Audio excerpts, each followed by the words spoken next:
Hey everybody, this is your Right Geek, honorary man king, and leader of the Awkward Cough Squad. See? Here with another video. Today I am going to talk about the 5 Star Trek characters that my brother and I selected years ago were as our favorite characters across all the original era Trek series.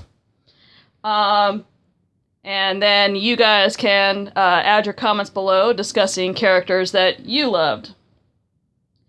So, our 5 favorite Star Trek characters. First of all, we have Kira Nerys from DS9. My brother writes, I find Kira extremely uplifting for any number of reasons. She explodes with life. Everything she does is driven by intense passion. Fierce self-confidence and a strength of character are all deriving from a personal code, as Odo puts it in The Circle, of morality and a dedication to faith.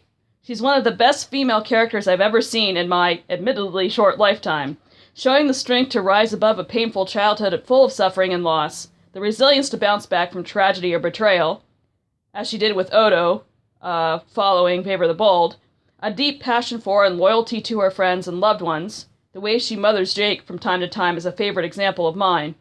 And a generosity of spirit. She does the incredible, or nearly impossible, time after time, despite her many flaws. It never gets old.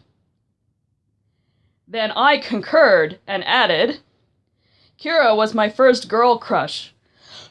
When I was 14 years old, I went to school every day wearing a Bajoran earring, and to this day I continue to find her an immensely satisfying character. Perhaps it's because she can play chicken with a Romulan fleet and win, or take down a Starfleet security team while very, very pregnant. Perhaps it's because she's unapologetically religious, or perhaps it's because she repeatedly challenges the Federation's benign arrogance. At any rate, I noticed that her episodes are overrepresented among the strongest the series has ever produced, likely because her violent history opens the door for some thematically powerful stories. The next character we selected was Data from Next Gen. My brother writes, one of the things the show's creators did best, and worst, was tell the story of Lieutenant Commander Data, an android who, in theory, lacked the capacity for human emotions, and yet dreamed of being human. Without emotion, how can one comprehend what he is missing enough to wish for it? The very nature of a wish is rooted in desire and emotion. So, Matthew agrees with me that Data had emotions from the beginning, so there you go. We'll put aside my lack of faith on our ability to engineer a sentient life form, or my concerns over whether Data stands as an argument that humanity comes from human intelligence and achievement, and not from the soul. His story was still compelling, and he still provided a fascinating look into our lives. We were made to wonder about just how important our human qualities were, and how much we take them for granted. If only the writers hadn't thrown him an emotions chip. See, Matthew agrees with me on this, too. If only his story had gone the way... if only his story had gone the way it was naturally leading. If only he'd come to realize he was already exhibiting the very human attributes he so desired. His character arc would have been one for the ages.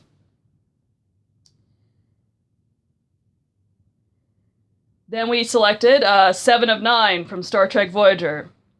I know my sister thinks... This is Matthew again. I know my sister thinks I just like 7 of 9 because he's a sex symbol from time to time, complete with padded bra and skin-tight catsuit, but she wouldn't make this list without a good reason, to which I interjected, actually, I trust that my brother is not that shallow.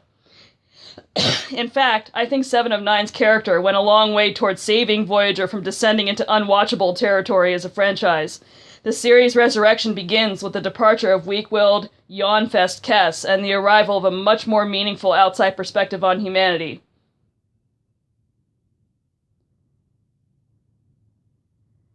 Next, we have Leonard McCoy from the original series. I write, in childhood, Bones was my favorite fish out of water. I loved his paradoxes, like his fear of Starfleet technology despite his being in Starfleet.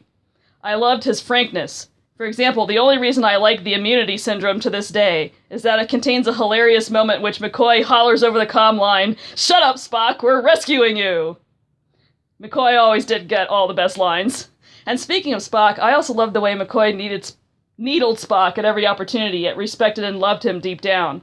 Perhaps my favorite scene in any movie featuring the original cast is the scene in The Search for Spock, in which McCoy admits to a desouled Spock that losing him was the most difficult thing he's ever experienced.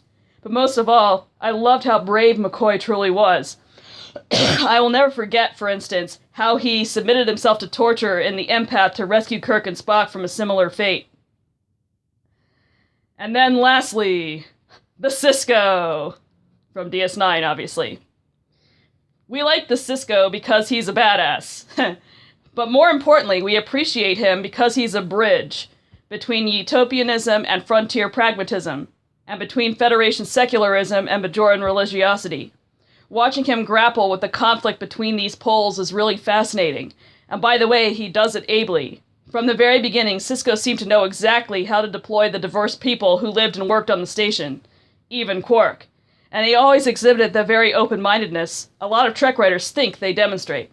For these and other reasons, Sisko is, bar none, our favorite Trek captain. So those are our 5 most favorite Star Trek characters. If I did not mention your favorite character, please share what that favorite character is below, and let's start up a conversation. Thank you for listening, and I will speak to you again soon.